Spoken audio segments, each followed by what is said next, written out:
안녕하세요. 금요사건 파일 디바제시카입니다. 여러분의 구독은 저에게 큰 힘이 됩니다. 2008년 2월, 평소 건강했던 할머니는 감기 증상을 느꼈습니다. 동네 병원에서 약을 사 먹었는데 혹시 폐렴일지 모르니 큰 병원에 가보라는 그 말에 세브란스 병원에 가게 됐고 그곳에서 폐암 조직 검사 권유를 받게 되죠. 이후 할머니는 2월 16일 날 입원하셨고 검사는 이틀 후에 잡혀 있었습니다. 그런데 검사 도중 할머니가 의식을 잃게 되면서 중환자실로 옮겨집니다. 처음에는 자가호흡이 가능했지만 곧 호흡이 사라지고 인공호흡기가 부착됩니다. 할머니는 이내 혼수 상태가 되면서 한 달 뒤 병원은 뇌사를 언급하게 됐는데요. 그러니까 식물인간 상태에 빠지게 된 거죠. 할머니는 생명연장장치에 겨우 의존을 하셔서 중환자실에 누워 계셨습니다.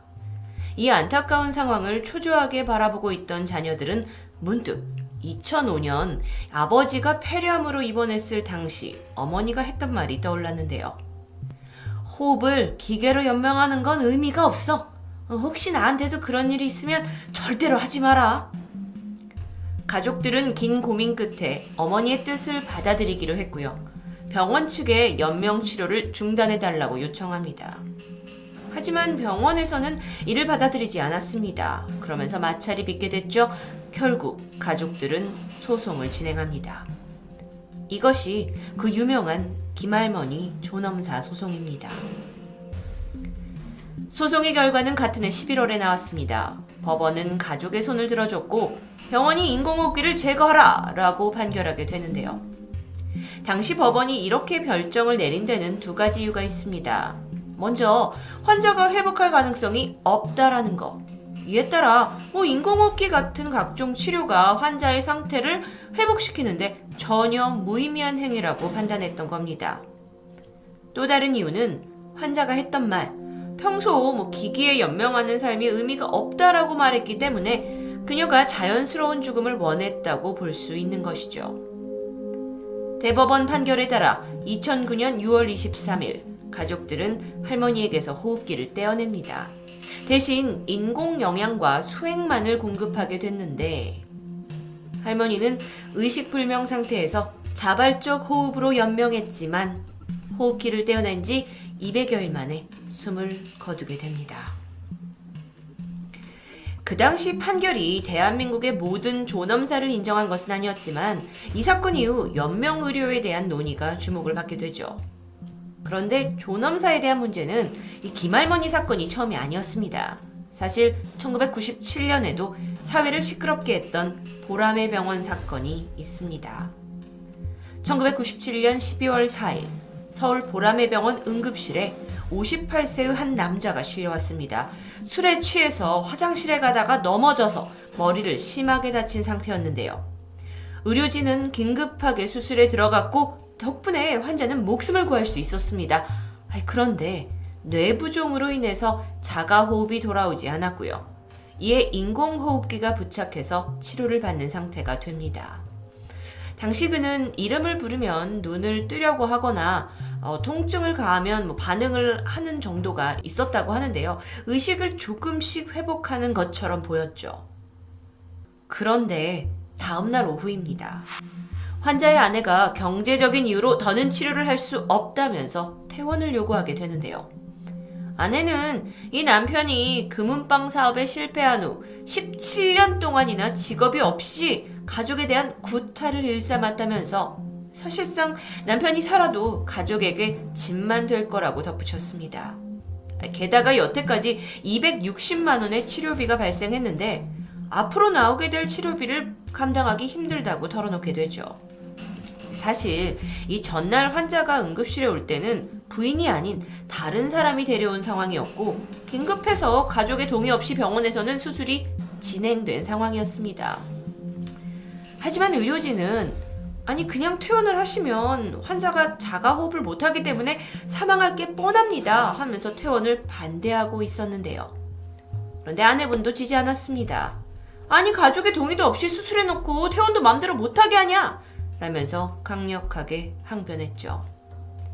결국 의료진은 환자 가족의 요구를 받아들이기로 하고 아내에게 퇴원을 했을 시 남편의 사망 가능성을 설명했습니다. 퇴원 후에도 환자의 사망에 대해 법적인 이의를 제기하지 않겠다는 서약서의 서명도 받게 되죠. 그리고 12월 6일 오후 2시입니다. 병원 구급차로 남편은 퇴원했는데 당시에 그는 간이용 인공호흡기로 숨을 쉬고 있었고 집에 도착해서 호흡기를 제거하자 곧이어 컥컥거리더니 5분 뒤에 사망합니다. 이 남성의 죽음은 쟁점을 불러일으킵니다. 보람의 병원 측이 보호자가 요청한 대로 의료행위 중단하고 퇴원을 허용한 것이 살인죄의 공범이나 방조범이 되는지를 두고 논란이 생긴 거죠. 이 사건에 대해 당시의 검찰은 환자의 부인을 살인 혐의로 구속하게 되는데 또 담당 의사들은 살인죄 공범으로 기소됩니다. 이후 법원의 판결 결과 아내에게 살인죄가 적용되었고요. 관련 의사 2명에게는 자기에 의한 살인죄 방조를 인정합니다. 법원은 치료를 계속했더라면 환자가 살 수 있다라고 판단했던 거죠. 그런데 이 판결이 의료계에 미친 영향이 대단했습니다. 가족의 요구에 못 이겨서 퇴원을 시켰던 의사들이 처벌을 받았다? 그러다 보니까 점점 의료계에서는 살아날 가능성이 없는 환자라도 우선 병원에 붙들어주려는 사례가 늘게 된 거죠. 심지어 환자의 보호자가 치료를 거부하더라도 병원이 나서서 퇴원 거부, 가처분 신청을 내는 사례까지 발생합니다. 아니 어떤 의사도 보람의 병원 같은 일을 겪고 싶지 않았기 때문일 텐데요. 그리고 이건 아마 2008년 김할머니의 호흡기 제거를 거부한 병원 측의 결정에도 분명 영향을 줬을 겁니다. 1997년 보람의 사건, 그리고 2008년 김할머니 존엄사 판결, 비록 결론은 다릅니다. 하지만 이 두 사건은 존엄사를 바라보는 시각에서 비슷한 취지를 가지고 있다고 할 수 있는데요. 먼저 보람의 병원 사건에서는 경제적인 이유로 존엄사를 택하거나 여러 이해관계로 존엄사를 인정해서는 안 된다라는 결론을 얻을 수 있습니다. 그런데 김할머니 사건의 경우는 치료를 해도 살 가능성이 없는 경우에는 품위 있는 죽음을 선택할 수 있다는 가능성이 열렸죠.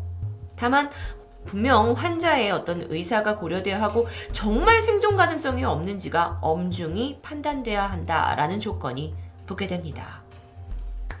여러분은 이 사건을 어떻게 보시나요? 김할머니 사건을 계기로 존엄사를 바라보는 사회적 인식이 달라지기 시작합니다.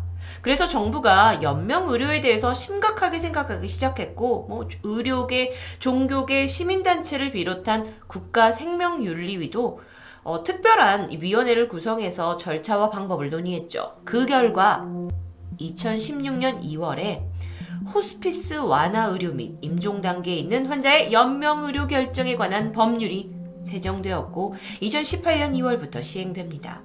그러니까 연명의료 결정법은 회생 가능성이 없는 죽기 직전의 환자가 치료 효과 없이 그저 살아있는 그 기간만을 연장하기 위해서 해야 되는 심폐소생술이나 혈액투석, 항암제, 인공호흡기 같은 이런 시술을 시행하지 않거나 중단하게 할 수 있는 법입니다. 물론 이에 따라 의학적인 판단과 가족의 의사가 동반되어야겠죠. 문제가 있습니다. 절차가 완화된 만큼 이를 악용하는 사람들이 있을 수 있다는 건데요. 법이 시행되고 나서 2019년 2월까지 약 1년 동안 연명의료를 중단한 환자는 약 3만 6천 명에 달했습니다. 이뿐만 아니라 사전 연명의료 의향서, 그러니까 내가 회복이 불가능한 상태에 빠졌다. 그러면 이렇게 내 생명만을 그냥 연장하는 치료를 받지 않겠습니다 하는 서류를 작성해둔 사람이 무려 11만 명에 이르렀습니다. 사실상 이런 수치는 그저 숨만 쉬게 하는 이런 치료에 대한 사회적 공감대가 형성되었다라고 볼 수 있는데요. 그냥 당하는 죽음이 아닌 맞이하는 죽음에 대한 사회적 변화로 받아들일 수 있습니다. 그런데 여러분, 무작정 좋게만 볼 수는 없습니다. 존엄사에 대해서 우려하는 시선, 죽음을 선택하는 권리가 처음에는 자발적이지만 나중에는 타인에 의해서 생명을 포기해야 하는 상황이 발생할 수도 있기 때문인데요. 게다가 환자가 정신적으로 불안하거나 공포심, 죄책감 때문에 제대로 판단을 못했을 수도 있고, 어떤 불행한 상황에서 충동적인 존엄사를 선택한다면 이건 어떻게 책임져야 할까요? 또는 무슨 드라마에서 보는 것처럼 이분은 살고 싶은데 가족들이 겪어야 될 금전적인 부담 때문에 떠밀리듯이 죽음을 선택할 수도 있습니다. 돈과 직결된 문제라면 상속이나 보험금 때문에 악용될 수도 있겠죠. 그래서 이 문제는 단순하게 판단할 수 없는 아주 무거운 사안입니다. 2009년 김할머니 존엄사 판결은 우리 사회의 전환점이 되었습니다. 그냥 병든 채로 목숨만 유지하기보다 삶을 품격 있게 마무리한다라는 웰다잉 시대가 온 거라고 해석할 수도 있겠는데요. 그렇다 하더라도 악용될 수 있는 이 문제 절대 간과할 수 없을 텐데요. 여러분은 오늘 이 금요사건 파일을 보시고 존엄사에 대해 어떤 생각이 드시나요? 단지 사회적인 인식으로 받아들일 수도 있지만, 만약에 내 가족 중에 정말 누군가 진지하게 존엄사를 생각한다면 이란 입장에서 여러분의 의견을 댓글로 남겨주세요. 금요사건 파일 디바지시카였습니다.